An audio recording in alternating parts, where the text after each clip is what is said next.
Hello నమస్తే. నేను journalist Srinivas. ఈరోజు తెలంగాణ వార్తాపత్రికలో వచ్చిన వార్తల్ని విశ్లేషణ చేద్దాం. ముందుగా 'దిశ' పేపర్‌లో వచ్చిన వార్తలను చూద్దాం. ఆఫీస్ సిబ్బంది ఇంటి పనులకు ఐఏఎస్‌లు పలు శాఖల హెచ్ఓడీలు ఇళ్లల్లో ఆర్డర్లీ వ్యవస్థ, జీతం సర్కార్‌ది, పని మాత్రం సార్ల ఫ్యామిలీకి. ఒక్కో అధికారి ఇంట్లో సగటున 10 మంది, అంతా ఔట్‌సోర్సింగ్ సిబ్బంది. వారితో housekeeping, vehicle cleaning, gardening, pet caring పనులు. పెద్ద సార్లకు ఎదురు చెప్పలేకపోతున్న స్టాఫు. ఉద్యోగంలోంచి తొలగిస్తారని భయం. ఫోకస్ పెట్టిన ప్రభుత్వం, లెక్కలపై సీఎంఓ ఆరా. ఇది ఆఫీస్ సిబ్బంది ఇంటి పనులకు, వంట పనులకట. ఎంత దారుణం! ఎవరు మళ్ళా చేసేది ఇది? ఎవరు చిన్న చితక ఆఫీసర్లు కాదు. ఇండియన్ అడ్మినిస్ట్రేటివ్ సర్వీస్ ఐఏఎస్ ఆఫీసర్లు. ఐఏఎస్ ఆఫీసర్ లాంటి వాళ్ళు కూడా అసలు మీరు అడ్మినిస్ట్రేషన్‌కి రోల్ మోడల్‌గా ప్రభుత్వంలో ఏదైనా తప్పులు జరిగితే కింది అధికారులు ఏమైనా తప్పులు చేస్తే చర్యలు తీసుకోవాల్సిన స్థాయిలో ఉన్న అధికారులే ఔట్‌సోర్సింగ్ ఎంప్లాయీస్‌ని తీసుకుపోయి మీ ఇంట్లో వంట పనులకి, ఇంట్లో పనులకి, గార్డెనింగ్‌కి, కుక్కలను పెంచుకోవటానికట. ఎంత దారుణం ఇది! పెట్ కేరింగ్ అంటే వాళ్ళ ఇంట్లో ఉన్న పెట్లు ఉంటాయి కదా! కుక్క పిల్లలు. వాటిని సాదడానికి కూడా ప్రభుత్వ సొమ్ముతోని జీతం తీసుకునే ఎంప్లాయీస్‌ని తీసుకుపోయి ఆడ పెడుతున్నారంటే ఇక అసలు ఎడిపోతుంది వ్యవస్థ. ఏమనుకోవాలి వ్యవస్థను చూసి యువత, విద్యావంతులు, ఐఏఎస్ ఆఫీసర్లు. ఎవడో చిన్న చితక ఆఫీసర్ అంటే తెలిసి తెలవ చేసిన అనుకోవచ్చు. ఐఏఎస్ ఆఫీసర్లు అంటే మీరు చదివిన చదువేంది, మీరు చేస్తున్న ఉద్యోగం ఏంది, మీరు చేస్తున్న పనులేంది? ఏమన్నా సిగ్గుండాలిగా కొద్దిగన్నా. మీరు ఏం చెప్తారో కింద అధికారులు తప్పు చేస్తే, మీ కింద పనిచేసే ఆర్‌డీఓలో, మీ కింద పనిచేసే ఎంఆర్ఓలో, ఎంపీడీఓలో, ఇంకోళ్ళో ఎక్స్‌వైజెడ్ ఎవరైనా కావచ్చు. వాళ్ళు విచ్చలవిడిగా ఇట్లాంటి పనులు చేసుకోండి అని చెప్పడానికేగా మీరు చేసేది. వాళ్ళేమైనా తప్పులు చేస్తే మీరు చర్యలు తీసుకునే దమ్ము గాని, ధైర్యం గాని, ఆ నైతిక హక్కు గాని ఉంటదా మీకు? కాబట్టి ఐఏఎస్ ఆఫీసర్లు విజ్ఞతతోని పనిచేయాలి వాస్తవంగా. ఇదా మీరు చేసేది? ఒక్కొక్కళ్ళ ఇళ్ళలో 10 మందట మినిమమ్. సగటున 10 మంది ఉండ్రట.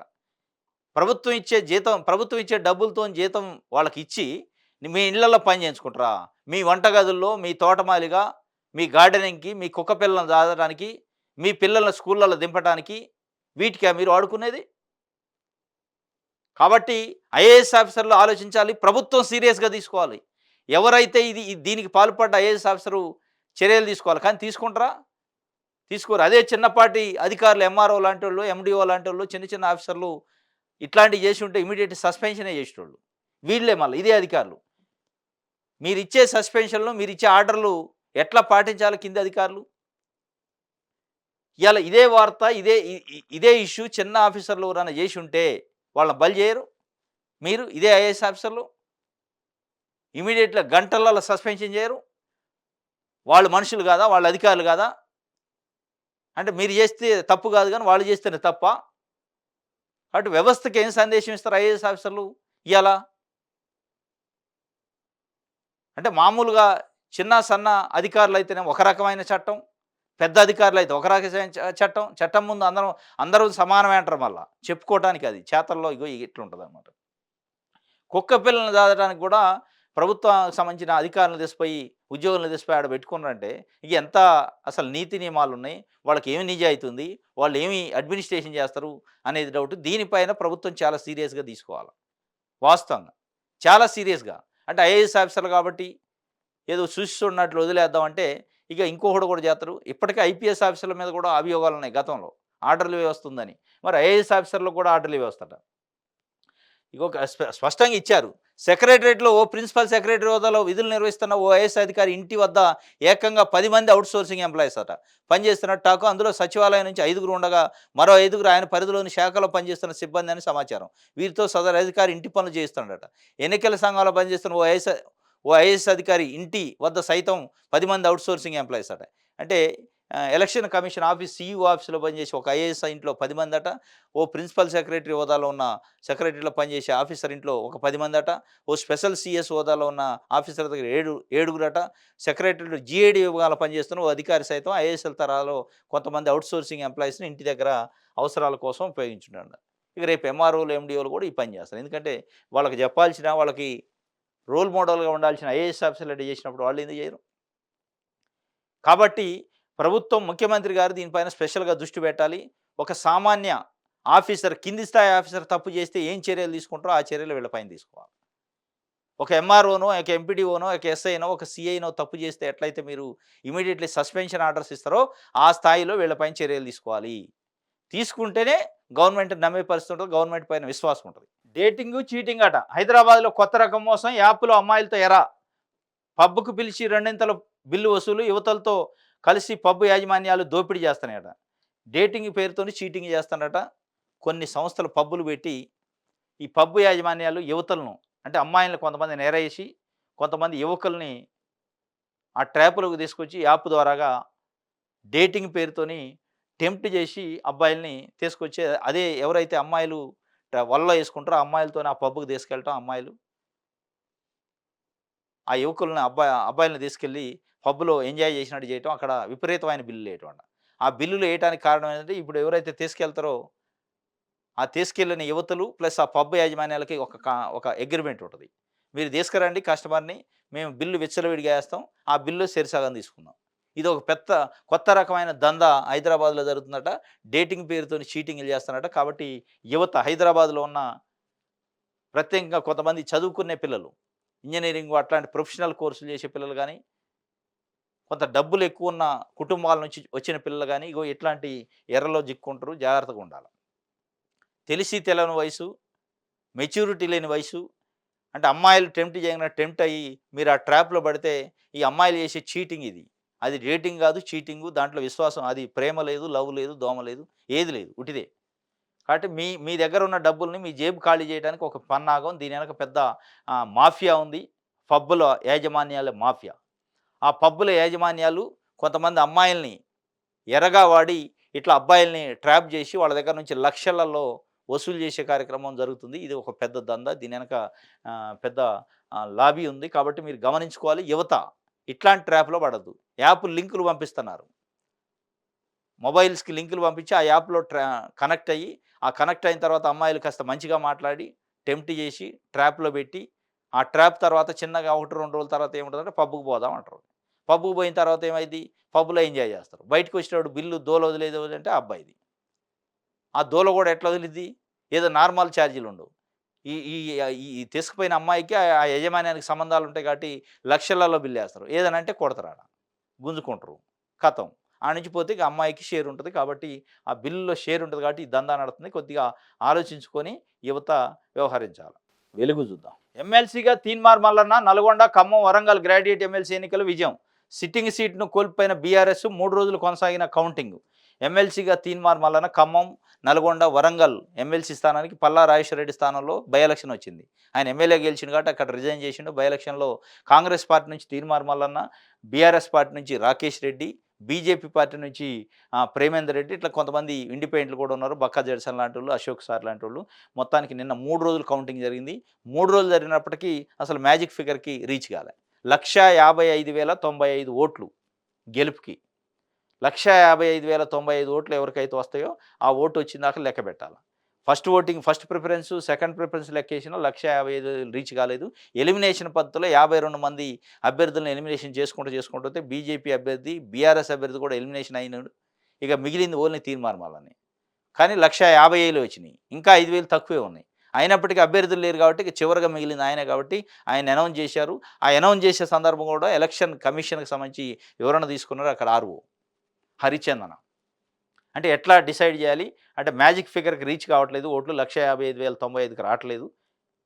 అంత ఎలిమినేషన్ అయ్యాక కూడా ఆ మ్యాజిక్ ఫిగర్‌కి ఇంకా దూరంలో 5,000 ఓట్లు దూరంలో ఉంది అని చెప్పి ఒక వివరణ తీసుకుంటూ వాళ్ళు అనౌన్స్ చేశారు. మొత్తానికైతే అధికారికంగా నిన్న అనౌన్స్ చేసినట్టు తీన్మార్ మల్లన్న గెలిచినట్టు. తీన్మార్ మల్లన్న వాస్తవంగా పోటీ చేసే సందర్భంలో సునాయాసంగా గెలుస్తా. లాస్ట్ టైము పోటీ చేసినప్పుడు ఇండిపెండెంట్‌గా పోటీ చేస్తేనే సెకండ్ ప్లేస్‌లో ఉన్నాను.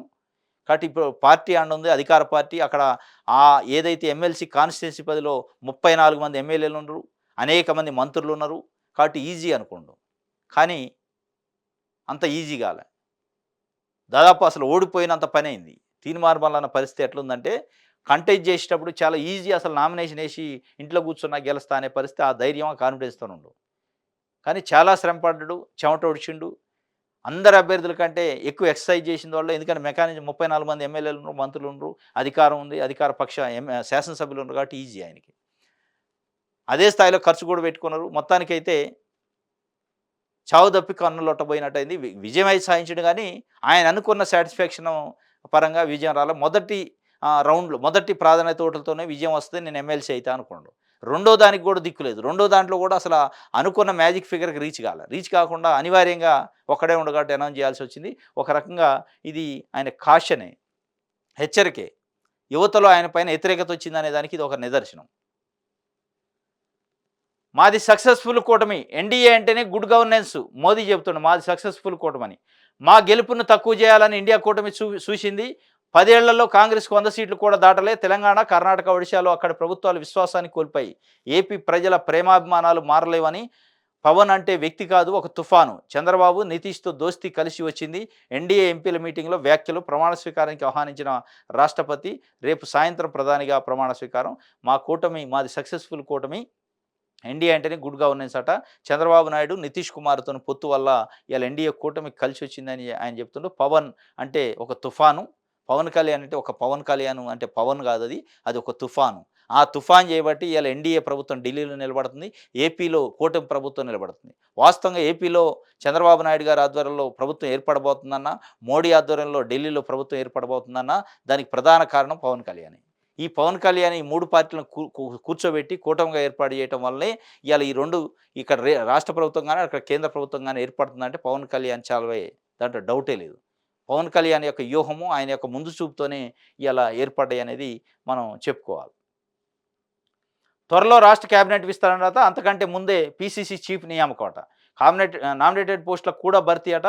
వివిధ సమీకరణాల ఆధారంగా పదవులు హైకమాండ్తో చర్చించేందుకు ఢిల్లీ వెళ్లిన ముఖ్యమంత్రి రేవంత్ రెడ్డి ఇవాళ సిడబ్ల్యూసీ మీటింగ్ హాజరు. కొత్తగా ఎన్నికైన కాంగ్రెస్ ఎంపీలకు నేడు ఖర్గే డిన్నరు. హాజరు కానున్న రేవంత్ రాష్ట్ర ఎంపీలు. ఇది త్వరలో రాష్ట్ర కేబినెట్ విస్తరణ ఉంటుందట.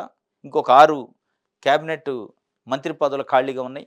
దానికి సంబంధించిన విస్తరణ ఉంటుంది. దానికంటే ముందే పీసీసీ అధ్యక్షుడిని కూడా నియమిస్తారట. ఎందుకంటే ఆల్రెడీ ముఖ్యమంత్రిగా ఉన్న రేవంత్ రెడ్డి పీసీసీ అధ్యక్షుడు ఉండు.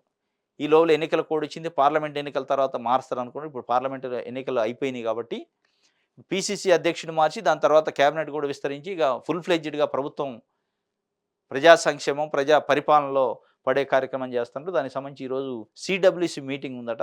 సిడబ్ల్యూసీ మీటింగ్లో హాజరై కాంగ్రెస్ అధిష్టాన పెద్దలతో ఈ కేబినెట్ విస్తరణ, అదేవిధంగా పీసీసీ నియామకం పైన కూడా చర్చిస్తారట. మల్లికార్జున ఖర్గే ఇంట్లో ఇవాళ డిన్నర్ కూడా ఉందట. కొత్తగా ఎన్నికైన కాంగ్రెస్ పార్టీ ఎంపీలకు డిన్నర్ ఇస్తున్నారు. ఆ డిన్నర్లో పాల్గొని సిడబ్ల్యూసీ సమావేశంలో పాల్గొని కాంగ్రెస్ పెద్దల్లో ఆశీస్సులు తీసుకొని కేబినెట్ విస్తరణ, పీసీసీ అధ్యక్షుడికి సంబంధించిన క్లారిటీ తీసుకొని వస్తారట. టీచర్ల బదిలీలు, ప్రమోషన్లు ఇయ్యాల్టి నుంచే గ్రీన్ సిగ్నల్ ఇచ్చిన రాష్ట్ర ప్రభుత్వం. షెడ్యూల్ రిలీజ్ చేసిన విద్యాశాఖ. మల్టీజోన్ 1లో 15, మల్టీజోన్ 2లో 23 రోజులు 18,495 మంది టీచర్లకు పదోన్నతులు, 40,000 మందికి బదిలీలు జరిగే అవకాశం. టెట్తో సంబంధం లేకుండా ప్రమోషన్లు. ఇదే షెడ్యూల్లో పండిట్టు, పీఈటీలు అప్గ్రేడేషన్. ఇది మొత్తానికి టీచర్ల బదిలీలకు సంబంధించి ఎన్నో సంవత్సరాల నుంచి ఎదురు చూస్తున్నారు పాపం. వాళ్ళకైతే షెడ్యూల్ అయితే ఇచ్చారు కానీ దీనిపైన అనేక అనుమానాలు ఉన్నాయి. ఎందుకంటే టెట్తో సంబంధం లేకుండా ప్రమోషన్లు ఇస్తామని రాష్ట్ర ప్రభుత్వం ఇప్పుడు షెడ్యూల్లో చెప్పింది. కానీ టెట్ లేకుండా ఎన్సీఆర్టీ చెప్తుంది, ఎన్సీటీఈ చెప్తుంది టెట్ తప్పనిసరి. ప్రతి ఉపాధ్యాయుడికి టెట్ లేని వాళ్ళకి టెట్ నిర్వహించండి.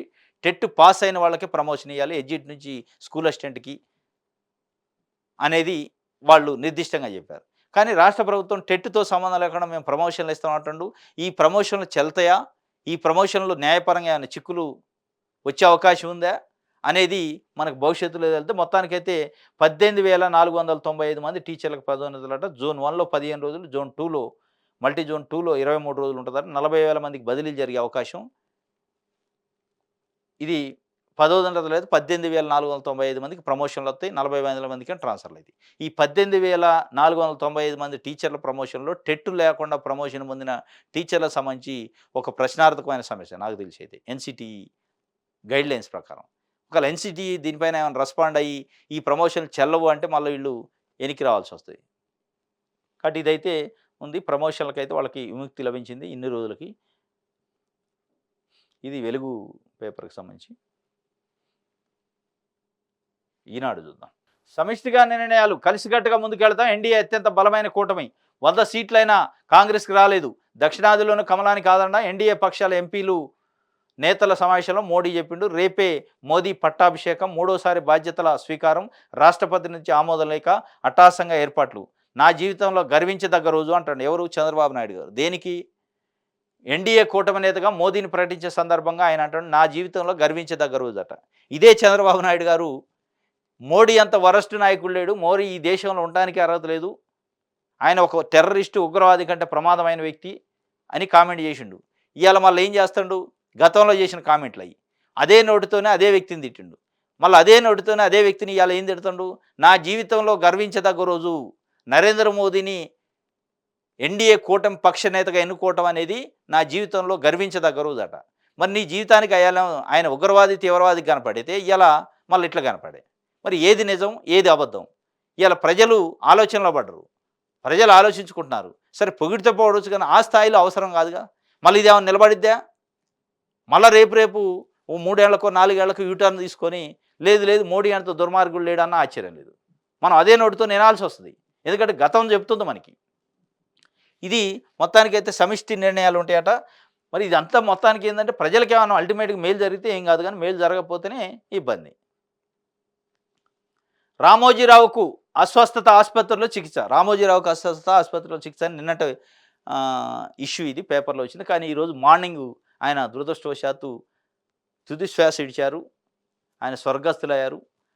మార్నింగ్ హాస్పిటల్లో 4 గంటల ప్రాంతంలో చనిపోయారు ఆయన. దానికి సంబంధించి ఆయన మృతదేహాన్ని కూడా తీసుకెళ్లారట రామోజీ ఫిలిం సిటీకి. వాస్తవంగా రామోజీరావు గారు ఈ తెలుగు మీడియా రంగంలో ఒక దిగ్గజం.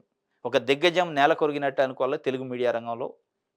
ఎందుకంటే 1974లోనే ఆయన న్యూస్ పేపర్ పెట్టిండు. ఈనాడు పత్రిక పెట్టి 1974లో వైజాగ్ బేస్డ్గా 1974లో పెట్టి 5,000 కాపీలని స్టార్ట్ చేసిండు. 5,000 కాపీలు ప్రింట్తో స్టార్ట్ చేసిండు. ఆ రోజు ఇంత టెక్నాలజీ లేదు, ఇంత వ్యవస్థ లేదు, ఇంత కమ్యూనికేషన్ లేదు. ఆ రోజులలోనే 5,000 కాపీలతో స్టార్ట్ చేసి అది దేదీప్యమానంగా వెలిగింది. పెద్ద ఎత్తున బ్రాంచ్లు ఓపెన్ చేశారు. మొత్తానికి ఈ తెలుగు పత్రికా రంగంలో ఆయనే నాంది. ఆయన ఒక రోల్ మోడల్గా అయిండు. తెలుగు పత్రికా రంగంలో తెలుగు పత్రికలలో ఈనాడు పత్రిక చదివితేనే చదివినట్టు ఉంటుంది. ఈనాడు పత్రిక చూస్తేనే ఒక ఫీలింగ్ ఉంటుంది. ఈనాడు పత్రికలో వచ్చిన వార్తే ఒక ప్రామాణికం అనే స్థాయిలో ఆయన అంత గుర్తింపు తెచ్చుకోండు. అసలు ఆయన స్టార్టింగ్ కెరియర్ డిగ్రీ అయిన తర్వాత ఒక యాడ్ ఏజెన్సీలో పనిచేసిండట. యాడ్ ఏజెన్సీలో కృష్ణా జిల్లాలో జన్మించిండు. కృష్ణా జిల్లా గుడివాడ ప్రాంతంలో ఆయన ఆ ప్రాంతంలో ఉన్న ఒక గ్రామంలో జన్మించి దాని తర్వాత డిగ్రీ తర్వాత యాడ్ ఏజెన్సీలో చిన్న ప్రైవేటు జాబ్ చేసుకుంటూ 1962లో మార్గదర్శి చిట్ ఫండ్, ఇప్పుడున్న మార్గదర్శి చిట్ ఫండ్ 1962లో ఆయన స్థాపించిండు. ఆయన బిజినెస్ మొదటిది అదే. స్థాపించిన తర్వాత అది ఒక 10-12 ఏళ్ళు చేసిన తర్వాత 1974లో ఈనాడు పేపర్ పెట్టిండు. ఈనాడు పేపరు నడుస్తూ ఉంది. దాని నుంచి డిజిటల్ అంటే ఎలక్ట్రానిక్ దాంట్లో మీడియా టీవీ రంగంలోకి వచ్చిండు. ఈటీవీ పెట్టారు 1993లో. తెలుగు ఛానల్ మొట్టమొదటిది. అంటే దూరదర్శన్ కాకుండా ప్రైవేట్ ఛానల్స్. దాని తర్వాత ఈటీవీ 2 2003లో పెట్టిండు న్యూస్ రంగంలో. న్యూస్ ఛానల్ అది. 24 అవర్స్ న్యూస్ ఛానల్ ఇచ్చే మొట్టమొదటి తెలుగు ఛానల్ అదే. 2003లో ఈటీవీ 2. దాన్ని కూడా విస్తరించిండు. ఈటీవీని తెలంగాణ ఈటీవీ, ఏపీ ఈటీవీ అని 2014లో రాష్ట్రం విడిపోయిన తర్వాత పెట్టిండు. మొత్తానికైతే అటు టీవీ రంగంలో కానీ ఇటు పత్రికా రంగంలో కానీ తెలుగు మీడియాకు సంబంధించి ఆయన ఒక దిగ్గజం. ఆయన వేసిన బాటలోనే అనేక రకాల పత్రికలు, అనేక రకాల టీవీ ఛానల్స్ నడిచినాయి వాస్తవంగా. దాని తర్వాత అనేక పరిణామాలు జరిగినాయి. ఇప్పుడు మార్గదర్శి చిట్ ఫండ్ ఇప్పటికీ ఉంది. ఈనాడు గ్రూప్ సంస్థలు ఇప్పటికీ ఉన్నాయి. అన్ఎక్స్పెక్టెడ్గా నిన్న ఆయన హెల్త్ ప్రాబ్లం వల్ల హాస్పిటల్లో జాయిన్ అయ్యి చనిపోయారు దురదృష్టవశాత్తు. ఇది ఒక వార్తగా ఇచ్చారు. నెక్స్ట్ నమస్తే తెలంగాణ. కాంగ్రెస్ ఇక పతనమే. ఇంకో 10 ఏళ్ళైనా ఆ పార్టీ 100 సీట్లు దాటదు. ప్రతి క్షణం రాజ్యాంగ విలువల కోసమే. ఏకాభిప్రాయంతో ప్రభుత్వాన్ని నడిపిస్తా. ఎన్డీఏ ఎంపీల భేటీలో నరేంద్ర మోదీ. ఎన్డీఏ లోక్సభ పక్ష నేతగా మోదీ ఎన్నిక. విశ్వాసాన్ని కోల్పోయిన తెలంగాణ ప్రభుత్వం. ఈ మధ్యన ఏర్పడ్డ తెలంగాణ, కర్ణాటక ప్రభుత్వాలు కొన్ని రోజుల్లోనే ప్రజల నమ్మకాన్ని కోల్పోయాయి. ఆ రాష్ట్రాల్లో ప్రజలు ఎన్డీఏను అంగీకరించారు. తమిళనాడులో బీజేపీ 1 సీటు గెలవకపోయినా ఎన్డీఏ ఓట్ల శాతం పెరిగింది. బీజేపీకి మొదటిసారిగా కేరళ నుంచి ఒక ఎంపీ ఉన్నారు. కమలం పార్టీలో కలవరం అట. మొత్తానికైతే ఇక కాంగ్రెస్ పతనం ఇంకో 10 ఏళ్ళైనా 100 స్థానాలు దాటదు అని నరేంద్ర మోడీ గారు ఒక స్టేట్మెంట్ ఇచ్చిండు నిన్న ఎన్డీఏ పక్ష ఎంపీల సమావేశంలో. ప్రతి క్షణం రాజ్యాంగం విలువల కోసమే మేము ఉంటాం. విశ్వాసాన్ని కోల్పోయింది తెలంగాణ రాష్ట్ర ప్రభుత్వం అని కూడా తెలంగాణ, కర్ణాటకలో ఉన్న కాంగ్రెస్ ప్రభుత్వాలపైన ఆయన కామెంట్ చేసిండు. గెలిచిన 5-6 నెలల్లోనే ప్రజల విశ్వాసాన్ని కోల్పోయారు, ప్రజల నమ్మకాన్ని కోల్పోయే ఇవాళ మేము అక్కడ డబుల్ డిజిట్ అంటే 4 స్థానాలు గతంలో ఉన్న ఎంపీలని 8 స్థానాలకు డబుల్ చేశారు, ప్రజలు గెలిపించారు. కాంగ్రెస్ పార్టీ పైన విశ్వాసం పోతేనే అని చెప్పి ఒక కామెంట్ కూడా చేసిండు. మొత్తానికైతే ఇది ఇంకోటి కమలం పార్టీలో కలవరం కూడా ఉందట. సొంతంగా మ్యాజిక్ ఫిగర్‌ని అందుకొని బీజేపీ బలంగా ఉందనుకున్న రాష్ట్రాల్లోనే ఎదురుగాలి. అధికారంలోకి వచ్చిన నేతలు శ్రేణుల్లో నైరిష్యం. పార్టీలో మొదలైన అసంతృప్తి గొంతెత్తుతున్న నేతలు. వాస్తవంగా కమలం పార్టీలో కలవరం ఇది. ఎందుకంటే యూపీ లాంటి రాష్ట్రాలలో వన్ వేగా సీట్లు వస్తాయనుకున్నారు. అక్కడ దెబ్బ తిన్నది పార్టీ. వ్యతిరేక పవనాలు ఇచ్చినాయి. అంతో ఇంతో ఇంకా దక్షిణాది రాష్ట్రాలు ఇటు ఒడిశా గానీ, ఏపీ గానీ, తెలంగాణ గానీ కాపాడనియ్యాలి ఎన్డీఏ ప్రభుత్వాన్ని బీజేపీ పార్టీని. బీజేపీ పార్టీ 240 మ్యాజిక్ ఫిగర్ దగ్గరకు వచ్చిందంటే అంతో ఇంతో ఇవాళ తెలంగాణ గానీ, ఏపీ గానీ, ఒడిశా రాష్ట్రాలే కారణం. వీళ్ళు మొత్తం ఉత్తరాదిని హోప్ పెట్టుకున్నారు. దక్షిణాదిలో మనం వస్తాయో రావో ఉత్తరాదిలో క్లీన్ స్వీప్ అవుతాం అనుకున్నాం. అక్కడ మొత్తానికైతే ప్రజలు వ్యతిరేకించారు. కాబట్టి ఒక కలవరం ఉందట శ్రేణుల్లో. నిరుత్సాహ నిరుత్సాహంతోనుండ్రు. మ్యాజిక్ ఫిగర్ దాటలేదు. ఈ ప్రభుత్వం ఎన్ని రోజులు కొనసాగిద్ది, అసలు ఉంటదా? ఉండదా? అనేది కూడా మొత్తానికైతే ఒక చర్చ ఉంది. అంటే కంఫర్ట్‌గా లేరు. కంఫర్ట్‌గా అయితే లేరు. ఇది నమస్తే తెలంగాణకు సంబంధించి. మద్యం కొరత మతలబు. కల్తీ మద్యాన్ని ప్రవేశపెట్టొద్దు. ప్రజారోగ్యానికి ప్రాధాన్యమివ్వండి. సీఎంకు బీఆర్ఎస్ నేత క్రిషాంక్ లేఖ. మద్యం కొరత సృష్టించి ఒక కృత్రిమమైన కొరత సృష్టించి తెలంగాణ ప్రభుత్వం వేరే బ్రాండ్‌లని, కల్తీ బ్రాండ్‌లని తీసుకొచ్చి ప్రజల మీద రుద్దే ప్రయత్నం చేస్తుంది అని చెప్పి బీఆర్ఎస్ పార్టీ అభియోగం చేస్తుంది, ఆరోపణలు చేస్తుంది. దానిపైన నిన్న బీఆర్ఎస్ నేత క్రిషాంక్ ఒక లేఖ రాసిండు సీఎంకు. మద్యం కొరత సృష్టించొద్దు, నకిలీ మద్యాన్ని ప్రజల మీద రుద్దొద్దు, దానివల్ల ప్రజల ప్రాణాలు కాని ఉంటుంది, ప్రజల ఆరోగ్యాలు దెబ్బతింటాయి అని బీఆర్ఎస్ పార్టీ ఆందోళన. వాస్తవంగా ఈ 10 సంవత్సరాల నుంచి మద్యం విషయంలో ఎప్పుడు కూడా ఇంత కాంట్రవర్సీ కానీ ఈ స్థాయిలో చర్చ జరగలేదు. మరి దీని వెనక ఏం జరుగుతుంది? ఆ ఎక్సైజ్ శాఖ మంత్రి, ముఖ్యమంత్రి దానిపైన రివ్యూ కానీ అసలు ఏం జరుగుతుందనే విషయాన్ని ప్రజలకు తెలియజేసే ప్రయత్నం కూడా చేయట్లేదు. కాబట్టి దానిపైన ప్రభుత్వం అటెన్షన్ తీసుకోవాలి. నిజంగానే బ్రాండ్లు దొరకట్లేదా? కొరత ఉందా? ఆ కొరత ఉంటే ఎందుకుంది? కొత్త బ్రాండ్లు ఎందుకు వస్తున్నాయి అనే విషయాలపైన చర్యలు తీసుకోలేదు అంటే ప్రభుత్వంలో ఉన్న పెద్దలే కావాలని ఈ కొరతను సృష్టించి ఈ కొరతను క్లెయిమ్ చేసుకొని కొత్త బ్రాండ్లు, వాళ్ళకు అనుకూలమైన బ్రాండ్లు తెప్పించి ప్రజల మీద రుద్దే ప్రయత్నం చేస్తున్నారనేది ప్రజలు అర్థం చేసుకుంటారు. ఇది నమస్తే తెలంగాణకు సంబంధించి. ఆదాబ్ హైదరాబాద్ చూద్దాం. మంత్రి ఆదేశాలకి దిక్కులేదు.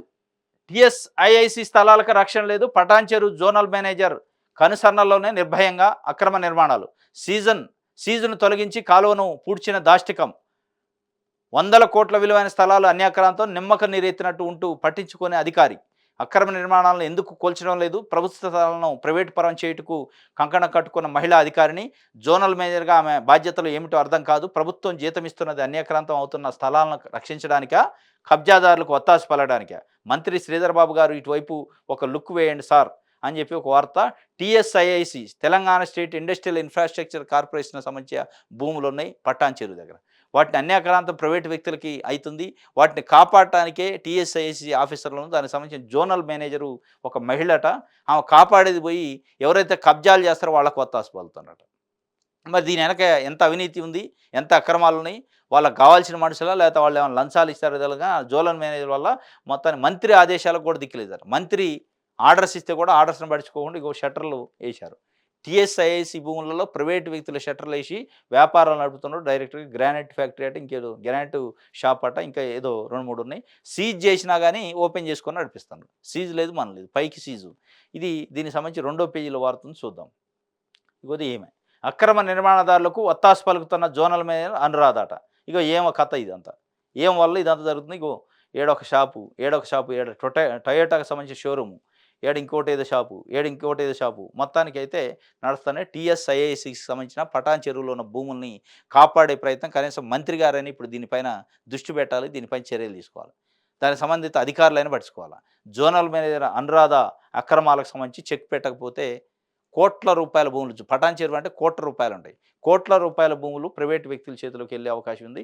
వన్స్ వాళ్ళు కన్స్ట్రక్షన్ చేసుకొని వన్స్ ఉన్న తర్వాత రేపు ఏముండదు, ఇక కోర్టుకు పోతారో ఆర్డర్ తెచ్చుకుంటారు. ఇది ఒక వార్త ఆదాబ్ హైదరాబాద్కి సంబంధించి. టీచర్ల బదిలీలు పదోన్నతులు అనేది ఒక వార్త ఇచ్చింది సాక్షి పేపరు. లోకల్ రూట్లో విస్తరణ. స్థానిక సంస్థలు జిహెచ్ఎంసీ ఎన్నికల్లో పట్టు దిశగా రాష్ట్ర మంత్రివర్గంలో మార్పులు చేర్పులు. అన్ని సామాజిక వర్గాలు ఉమ్మడి జిల్లాలకు ప్రాతినిధ్యం ఉండేలా ముఖ్యమంత్రి రేవంత్ కసరత్తు. ఎస్సీ, ఎస్టీ, బీసీలకు దక్కనన్న బెర్తులు. రెడ్డి, వెలమ సామాజిక వర్గాలకు ఛాన్సు. లోక్సభ ఎన్నికల్లో కొందరు మంత్రులు పనితీరుపై అధిష్టానం అసంతృప్తి. దీంతో ప్రస్తుత మంత్రులు ఒకరిద్దరిని తొలగించవచ్చనే చర్చ. పలువురు మంత్రుల శాఖల్లో మార్పులు చేసే అవకాశం. నేడు ఢిల్లీలో ఏఐసీసీ అధిష్టానంతో చర్చించనున్న రేవంత్. లోకల్ రూట్లో విస్తరణ అంటే లోకల్ ఎలక్షన్స్ ఉన్నాయి కదా, రేపు జిహెచ్ఎంసీ కానీ, మున్సిపాలిటీ కానీ, ఎంపీటీసీ, జడ్పీటీసీ, సర్పంచ్ ఎన్నికలు, జిల్లా పరిషత్తు, మండల పరిషత్ ఎన్నికలు ఉన్నాయి. ఈ ఎన్నికల రూట్లో విస్తరణ చేయాలట. ఆ ఎన్నికల్లో పట్టు సాధించుకోవాలి. 70% ఓటింగ్ కాంగ్రెస్ పార్టీ తీసుకోవాలి ఈ రాష్ట్రంలో. ఎందుకంటే ఎంపీ ఎన్నికల్లో కొంత నెగిటివ్ ఇంపాక్ట్ పడ్డది, బీజేపీ గుంజుకుంది. దాన్ని కట్టడి చేయాలి. తప్పనిసరిగా లోకల్ బాడీ ఎన్నికల్లో ఎక్కడ కూడా ఓటింగ్ 100% ఓటింగ్ ఉంటే దాంట్లో 70% కాంగ్రెస్ పార్టీ తీసుకోవాలి. ఆ రూట్లో ఆ యాంగిల్లో క్యాబినెట్ విస్తరణ ఉంటుందట. ఇప్పుడున్న క్యాబినెట్ మంత్రుల్లో కూడా ఒకళ్ళిద్దరిని తొలగించే అవకాశం ఉంది. మొన్న ఎంపీ ఎన్నికల్లో వాళ్ళ యొక్క పెర్ఫార్మెన్స్ బాగలేదని చెప్పి మరి నిజంగా తొలగిస్తారా, ఆ సాహసం చేస్తారా లేదు చూడాలి. తొలగించి కొత్తగా మళ్ళీ మంత్రివర్గ విస్తరణ కూడా చేయాలి. అది కూడా రేపు లోకల్ బాడీ ఎన్నికల్లో కలిసి వచ్చే విధంగా విస్తరణ ఉంటుందట. దానికోసం ఢిల్లీకి పోతాడు రేవంత్ రెడ్డి గారు. ముఖ్యమంత్రి రేవంత్ రెడ్డి ఈరోజు ఢిల్లీలో అధిష్టానం పెద్దలతోని చర్చిస్తారట. దాంతోపాటు పీసీసీ అధ్యక్షుడు మార్పు కూడా ఉండే అవకాశం ఉంది. సిడబ్ల్యూసీ మీటింగ్ ఉంది, ప్లస్ అధిష్టానం పెద్దలతో సమావేశమై ఆ లోకల్ రూట్లో విస్తరణ చేసే అవకాశం ఉంది. విస్తరణ తొందరలోనే చేస్తారనుకుంటా. ఎందుకంటే రేపు మళ్ళా లోకల్ బాడీ ఎన్నికలు ఉన్నాయి కాబట్టి కొన్ని జిల్లాల్లో మంత్రులు లేరు కాబట్టి పట్టు సాధించాలంటే విస్తరణ ఉండాలి. ఇది ఒక వార్త. అన్ని సామాజిక వర్గాలకి న్యాయం చేస్తారట. మరి ఎట్లా చేస్తారో చూడాలి. ఛాన్స్పై సామాజిక వర్గ జిల్లాల వారి లెక్కలు. రాష్ట్ర కేబినెట్ నుంచి ఒకరిద్దరికి ఉద్వాసన ఉండవచ్చు అని ప్రచారం జరుగుతున్న టీపీసీసీ నుంచి ఎలాంటి స్పష్టత రావడం లేదు. మంత్రులుగా నియామకమైన చాలా తక్కువ సమయమే కావడంతో ఎవరి పనితీరు ఏమిటని అంచనా వేయడం సాధ్యం కాదని చర్చ జరుగుతుంది. కానీ ఒకరిద్దరు మంత్రుల వ్యవహార శైలిపై అధిష్టానానికి ఫిర్యాదులు వెళ్ళాయని ప్రచారం ఉంది. మరోవైపు మంత్రివర్గంలోకి కొత్తగా ఎవరు వస్తారన్న దానిపై మాత్రం ఆసక్తి నెలకొంది. కేబినెట్ ప్రస్తుతం కూర్పును బట్టి కొన్ని ఉమ్మడి జిల్లాలు కొన్ని సామాజిక వర్గాలకు అవకాశం కల్పించాల్సి ఉంది. అందులో SC Madiga, ST Lambada, BC ముదిరాజులకు berth ఖాయమని గాంధీభవన్ వర్గాలు అంటున్నాయి. పెద్ద బీసీ సామాజిక వర్గాల ఒకటైన మున్నూరు కాపులకు కేబినెట్ ఛాన్స్ రాలేదు.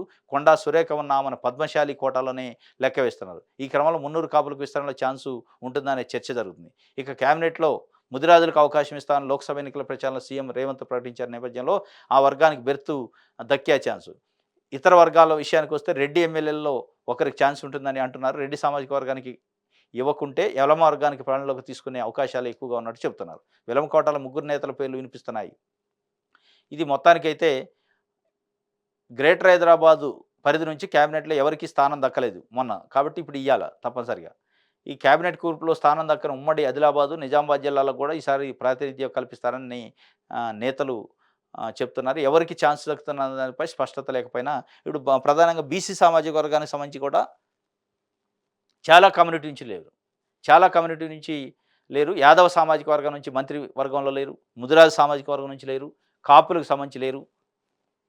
ఇట్లా ఉన్నారు. వెలమ ఉన్నారు, రెడ్డి ఉన్నారు, కమ్మ సామాజిక వర్గం ఉంది. అంటే చాలా తక్కువ కమ్యూనిటీ ఉన్న వెలమ లాంటి, కమ్మ లాంటి కమ్యూనిటీ కూడా ఇలా క్యాబినెట్లో బెర్త్ వచ్చింది. కానీ మెజారిటీ బీసీలలో మెజారిటీ ఉన్న మున్నూరు కాపులు కానీ, మెజారిటీ ఉన్న యాదవులు కానీ, ముదిరాలకు సంబంధించి ఇంతవరకు క్యాబినెట్ తీసుకోవాలి. దానివల్ల బీసీల్లో కొంత అసంతృప్తి, బీసీల్లో కొంత నిరసన వచ్చింది. ఆ ఎఫెక్టే బీసీల పట్ల కాంగ్రెస్ పార్టీ నిర్లక్ష్యంగా వ్యవహరించిందనే ఎఫెక్టే మొన్న లోక్సభ ఎన్నికల పైన పడ్డది. బీసీలు కొంత బీజేపీ వైపు టర్నప్ అయ్యారు. ఎందుకంటే బీసీలకి సంబంధించి వాళ్ళు ప్రయారిటీ ఇస్తారని చెప్పి. కాబట్టి ఇప్పటికైనా బీసీలకు న్యాయం చేయాలి. బీసీలో ఉన్న ఒక 2-3 కమ్యూనిటీలకైనా కనీసం మంత్రి పదవులు ఇచ్చి వాళ్ళని గౌరవించుకుంటేనే బీసీలు అండగా ఉంటారు కాంగ్రెస్ పార్టీకి. ఇది తప్పనిసరి. మరి ఏ మేరకు ఇస్తారు, యాదవులకి ఎక్కడిస్తారు, ముదిరాజులకి ఎక్కడిస్తారు, మున్నూరు కాపులకి ఎక్కడిస్తారు అనేది చూడాలి ఇప్పుడు. మరి అది కూడా కాంగ్రెస్ పార్టీలో ఉన్న వాళ్ళకి ఇస్తారా, బీఆర్ఎస్ నుంచి జాయిన్ అయిన వాళ్ళకి ఇస్తారా అనేది కూడా ప్రశ్న. ఇది మొత్తానికైతే ఇంకోటి ఒకళ్ళిద్దరు మంత్రులను కూడా తెలుస్తారట. ఏది పార్లమెంట్ ఎన్నికల్లో వాళ్ళ పెర్ఫార్మెన్స్ బాగలేదని విషయంతో. కానీ ఒకరిద్దరు మంత్రులు పార్లమెంట్ ఎన్నికల్లో పెర్ఫార్మెన్స్ బాగలేదని తొలగించే కాడికి వస్తే అసలు ముఖ్యమంత్రికి ఎసరొద్దాం అంటున్నారు అనే చర్చ జరుగుతుంది. ఎందుకంటే ముఖ్యమంత్రి గారి ప్రాతినిధ్యం వహిస్తున్న మహబూబ్నగర్ జిల్లాలో బీజేపీ గెలిచింది.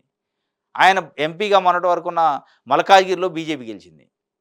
మొత్తం ఆయన ప్రాతినిధ్యం ముఖ్యమంత్రిగా వహిస్తున్న తెలంగాణ మొత్తంలో సగం సీట్లు బీజేపీ గెలిచింది. సగానికే పరిమితం చేసింది కాంగ్రెస్ పార్టీ. కాబట్టి ఆయన కూడా బాధ్యత వహించాలి. నిజంగానే ఇద్దరు మంత్రులను తీసేయాల్సి వస్తే ముఖ్యమంత్రికి కూడా అదే వర్తిస్తుంది అనేది రేపు చర్చ వచ్చే అవకాశం ఉంది. కాబట్టి నాకు తెలిసి అయితే మంత్రులను తీసేసే అవకాశం ఉండదు. ఎందుకంటే మంత్రులనే తీసేయాల్సి వస్తే ముఖ్యమంత్రి కూడా బాధ్యతే కదా! రాష్ట్రం మొత్తంలో సీట్లకు ఆయన బాధ్యత కదా! ఆ మంత్రులు ఆ జిల్లాలో ఉన్న ఎంపీ స్థానానికి బాధ్యత అయితే, మొత్తం రాష్ట్రంలో ఉన్న 17 ఎంపీ స్థానాల్లో 14 గెలుస్తాయన్న ముఖ్యమంత్రి 8కి పడిపోతే దానికి బాధ్యత వహించాలి కదా! అనేది పార్టీలో చర్చ వచ్చే అవకాశం ఉంది తప్పనిసరిగా. చూడాలి ఏం జరుగుతుందో. ఆంధ్రజ్యోతి చూద్దాం. టీపీసీసీ కొత్త చీఫ్ ఎవరో?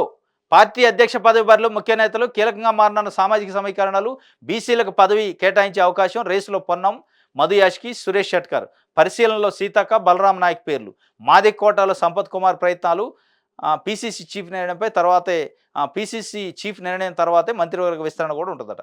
పీసీసీ చీఫ్ ఎవరు అయ్యే అవకాశం ఉందనేది పెద్ద ఎత్తున చర్చ జరుగుతుంది కాంగ్రెస్ పార్టీలో. రేవంత్ రెడ్డి పీసీసీ చీఫ్గా ఉండి ముఖ్యమంత్రిగా ఉన్నాడు, ఆయన ఆ పదవిని వదులుకోవాలి. ఇప్పుడు బీసీ సామాజిక వర్గానికి సంబంధించి ఇచ్చే అవకాశం ఉంది. ఎందుకంటే బీసీలు కాంగ్రెస్ పట్ల కొంత అసంతృప్తిగా ఉన్నారు. బీసీలను పట్టించుకోవట్లేదు కాంగ్రెస్ పార్టీ. బీసీలకి సరైన క్యాబినెట్లో స్థానం లేదు. అటు యాదవ్ కానీ, ముదిరాజు కానీ, మున్నూరు కాపులకి సరైన స్థానం ఇవ్వలేదు. అదేవిధంగా నామినేటెడ్ పోస్టులలో కూడా బీసీలకు ప్రయారిటీ ఇవ్వలేదు అనేది ఒక చర్చ ఉంది. బీసీలు కొంత అసంతృప్తి ఉన్నారు.